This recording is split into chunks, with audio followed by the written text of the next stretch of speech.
Sekjen PDI Perjuangan Hasto Kristianto mengaku telah berkomunikasi dengan Ketua Umum Partai Golkar Airlangga Hartarto terkait posisi Gibran Rakabuming Raka. Hasto menyebut Gibran telah pamit dari PDI Perjuangan. Saya juga sudah menerima telepon dari Mas Airlangga saat itu Ketua Umum Golkar bahwa Mas Gibran ini dikuningkan, digolkarkan, maka ya otomatis Mas Gibran karena mencalonkan bersama Bapak Prabowo sudah tidak menjadi bagian dari keluarga PDI Perjuangan.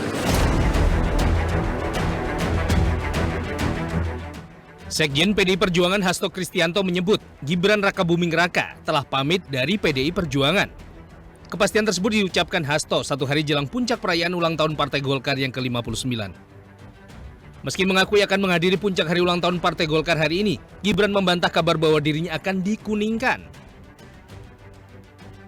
Tidak hanya Gibran, Wakil Ketua Penyelenggara HUT ke-59 Partai Golkar Nurul Arifin juga membantah kabar itu. Finish di peringkat ketiga pada pemilu 2019 menjadi pekerjaan rumah tersendiri bagi Partai Golkar. Kabar bergabungnya Gibran ke Partai Golkar disinyalir akan berdampak positif bagi Partai Beringin. Posisi bacawa pres Prabowo Subianto kesannya ini adalah jatah Partai Golkar. Mengingat bahwa Partai Golkar adalah partai yang paling pertama mengumumkan Gibran Rakabuming Raka sebagai bacawa pres Prabowo Subianto melalui rapat pleno yang dilakukan di DPP Partai Golkar. Tentu lazimnya dalam sebuah kontestasi pilpres bahwa partai-partai pendukung, partai-partai pengusung itu mendapat kotel efek dari elektabilitas pasangan capres-cawapres yang diusungnya. Lebih lanjut, kotel efek Gibran diyakini akan menjadi tuah elektoral bagi Partai Golkar pada pemilu 2024 mendatang. Sementara itu, Ketua Umum Partai Golkar menegaskan bahwa puncak ulang tahun Partai Golkar sore ini bukan sebagai ajang mengkuningkan Gibran Rakabuming Raka. Menurut Airlangga, fokus utama Partai Golkar saat ini adalah memenangkan Prabowo Gibran sebagai capres-cawapres. Kan sudah diumumkan dalam Rapimnas menjadi cawapres, itu sudah cukup. Tidak harus menjadi Golkar, Pak, berarti ya? Tidak menjadi anggota, tidak harus anggota ya, Pak? Tidak harus menjadi anggota ya, Pak, Mas Gibran? Berarti nggak perlu dikuningkan? Yang penting menang dulu. Berarti setelah menang masuk Golkar, Pak? Apa? Setelah menang masuk Golkar? Setelah menang ya kita menang lagi. Dulu, Pak, baru dilantik, Pak. Di tengah kabar merapatnya Gibran ke Partai Golkar, kita akan membahas dampak elektoral yang bisa saja Gibran alirkan jika bergabung ke Partai Beringin. Sudah bergabung secara virtual Direktur Eksekutif Parameter Politik Indonesia Adi Praitno dan Ahmad Doli Kurnia, Wakil Ketua Umum Partai Golkar. Selamat sore Mas Adi, Bang Doli. Sore, Assalamualaikum warahmatullahi wabarakatuh. Waalaikumsalam. Baik, Mas Adi sepertinya kameranya belum dinyalakan, kami belum bisa melihat visual dari Mas Adi, tapi kita sambil ngobrol dulu dengan Bang Doli. Bang Doli, kan Pak Hasto bilang katanya sudah menerima telepon dari Pak Airlangga bahwa Mas Gibran ini akan dikuningkan. Tapi kemudian Pak Airlangga bilang tidak ada acara pelantikan Mas Gibran sebagai kader dalam HUT malam nanti. Mungkin Anda bisa membantu kami menjawab kebingungan kami nih. Jadi kapan Mas Gibran akan dilantik sebagai kader Partai Golkar? Ya, nggak perlu bingung. Pertama, nanti malam itu adalah acara peringatan puncak ya, peringatan hari ulang tahun Partai Golkar yang ke-59. Jadi seperti biasanya setiap tahun kita melaksanakan acara peringatan itu ya sebagai rasa syukur kita ya sudah sampai ke umur yang 59 tahun dan kita mengundang Presiden yang memang setiap kita ulang tahun, alhamdulillah Pak Presiden hadir. Nah, karena kita sekarang sudah tergabung dalam Koalisi Indonesia Maju, maka semua ketua partai politik akan hadir dan juga calon presiden dan calon wakil presiden kita. Jadi nanti malam Pak Prabowo dan Saudara Gibran hadir ya, di dalam acara itu. Nah, kemudian soal masalah Saudara Gibran ya. Mengenai status keanggotaan partai politiknya, kami sudah menjelaskan beberapa kali bahwa itu semua tergantung kembali kepada Saudara Gibran sendiri. Kami tahu persis ya negara kita ini adalah negara hukum, negara yang memberikan kebebasan pada setiap individu anggota masyarakat Indonesia yang ingin bergabung kepada partai politik manapun, gitu ya. Nah, jadi kami tidak dalam posisi apakah nanti diumumkan atau tidak. Kami akan memberitahukan itu setelah memang saudara Gibran menyatakan dirinya berada di partai politik mana. Nah, urusan telepon, ya,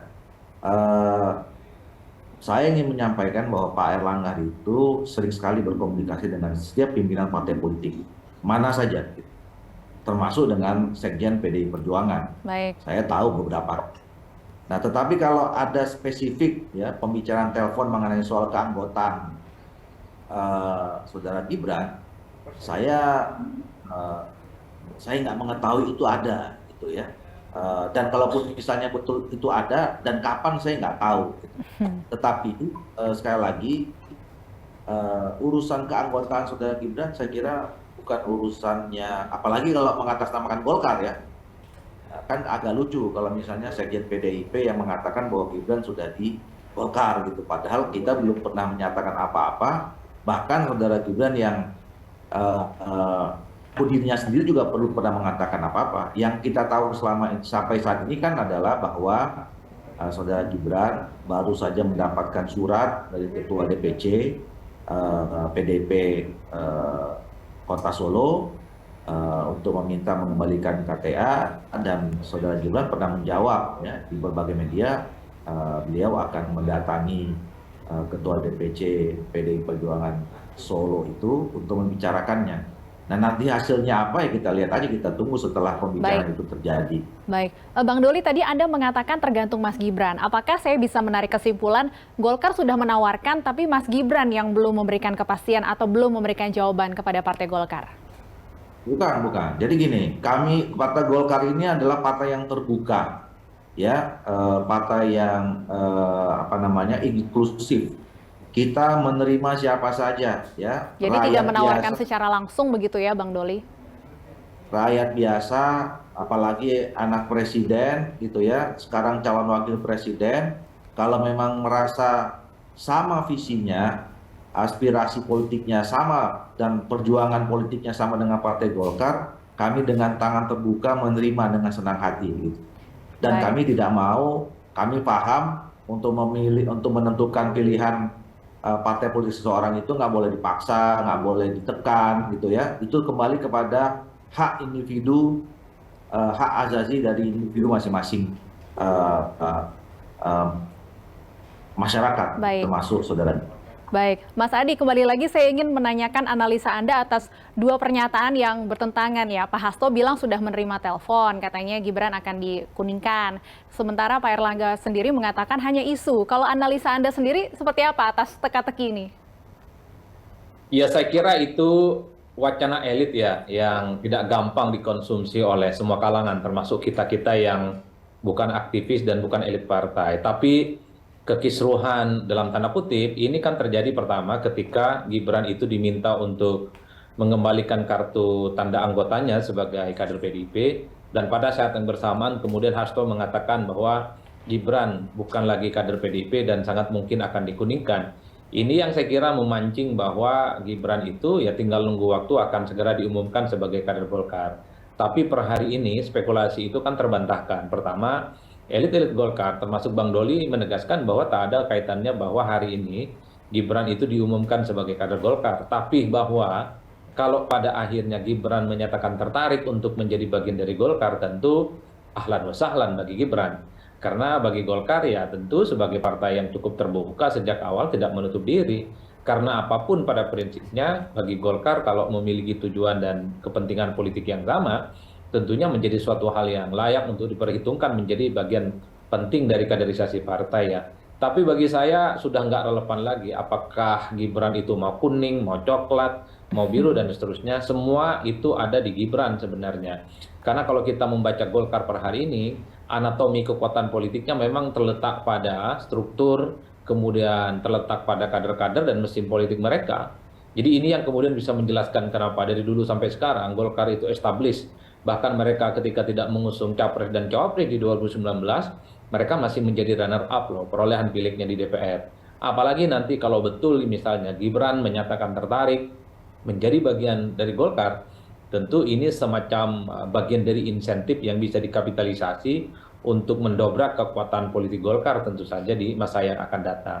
Saya kira di situ Mbak posisinya, Baik, tapi dilihat kecenderungannya memang ya Golkar sebenarnya sifatnya lebih pada menunggu kemana Oke. sebenarnya interest dari keinginan politik dari Gibran itu. Tapi menurut Anda, Mas Adi, seberapa besar kemudian peluang Gibran bergabung ke Partai Golkar, apalagi kalau kita bandingkan mungkin dengan partai-partai lain di Koalisi Indonesia Maju? Probability-nya memang lebih besar ke Golkar ya kalau melihat pembicaraan di media, karena memang sejak awal ketika Gibran misalnya dikaitkan soal maju di 2024 berpasangan dengan Pak Prabowo Subianto, itu kan konon sudah mulai ada info bahwa misalnya Gibran itu sudah dalam tanda kutip berbaju kuning, meski tidak langsung menjadi pengurus Golkar, katanya melalui salah satu sayap politik Golkar. Saat itu disebut namanya AMPI yang kita tahu terafiliasi dengan Golkar.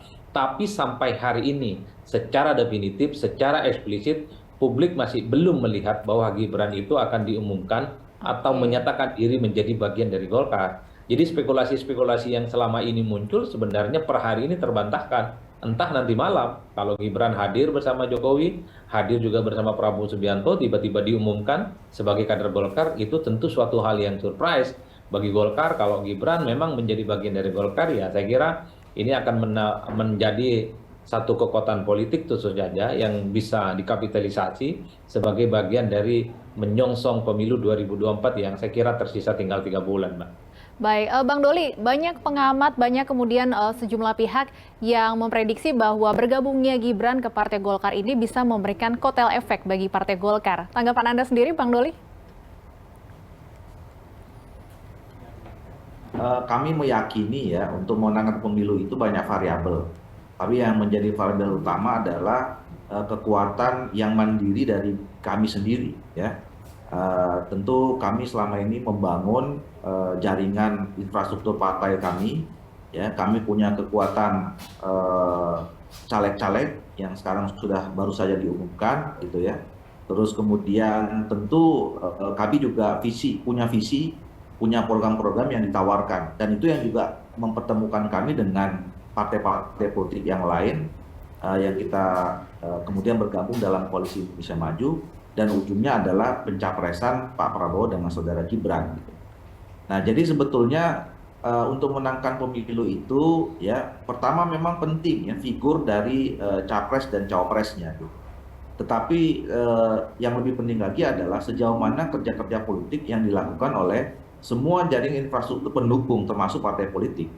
Nah, Golkar sendiri kami juga sudah punya pengalaman ya berbagai pemilu bahwa alhamdulillah sampai sejauh ini Golkar masih dipercaya oleh rakyat Indonesia, tidak pernah keluar dari 2 besar ya dari pemilu ke pemilu, dan itu karena memang kami yakin karena kerja-kerja politik yang selama ini dikerjakan oleh semua atau seluruh struktur infrastruktur partai yang kami miliki, yang kami bangun dan kami perbaharui terus-menerus dari pemilu ke pemilu.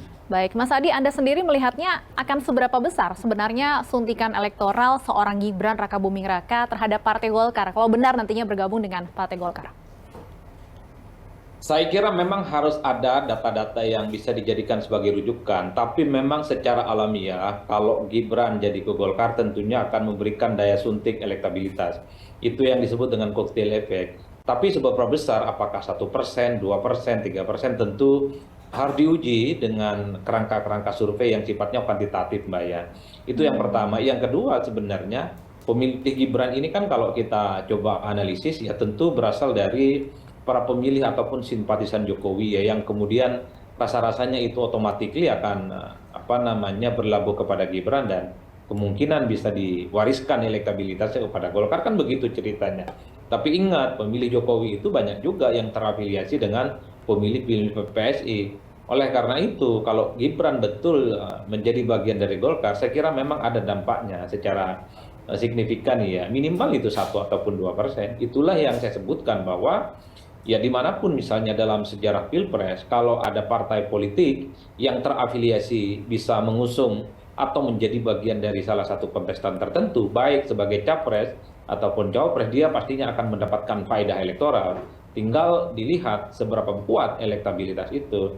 Tapi overall betul tadi apa yang disampaikan oleh Bang Doli. Selama saya belajar dan meneliti tentang Golkar, satu-satunya anatomi kekuatan politik Golkar yang bisa dijelaskan adalah terletak pada kekuatan struktur, mesin politik, dan caleg-caleg mereka ketika menghadapi pemilu, Mbak. Ini yang kemudian bisa menjelaskan ketika 2019 Golkar tidak punya jagoan di Pilpres, tapi suaranya signifikan. Dan bahkan saat itu ketika elit-elit Golkar berurusan dengan KPK, ternyata Golkar tidak terjun bebas. Itu artinya apa? Ada basis massa, ada basis tradisional yang memang cukup kuat dan cukup solid. Jadi inilah yang saya sebut dengan mesin politik yang saya kira di mana Golkar itu tidak terlampau menggantungkan harapan dan kekuatan politik mereka hanya pada satu figur kunci tertentu. Kalau partai-partai lain kan agak beda. Misalnya di PDIP itu sangat tergantung dengan sosok Megawati Soekarno Putri. Di Demokrat itu sangat tergantung dengan sosoknya Pak SBY. Di Gerindra itu sangat tergantung dengan sosoknya Pak Prabowo Subianto. Tapi kalau di Golkar, siapapun ketua umum mereka, siapapun elit-elit mereka, mesin dan konsolidasi politik di bawah itu tetaplah solid dan tetaplah kuat. Ini yang saya kira membuat siapapun yang bertanding di Pilpres, yang menurut saya Golkar itu ya memang tidak pernah terlempar dalam 3 besar ya, 2, 3, bahkan menjadi pemenang pemilu di 2004 lalu. Saya kira di situ poin saya. Baik, kita tunggu bersama apakah nanti akan ada kejutan dari Partai Golkar dan Mas Gibran ke depannya. Dan saya juga ingin mengucapkan selamat HUT ke-59 untuk Partai Golkar. Bang Doli, terima kasih sudah meluangkan waktu bersama kami di Berita Satu Utama, Bang Doli dan Mas Adi. Sama-sama.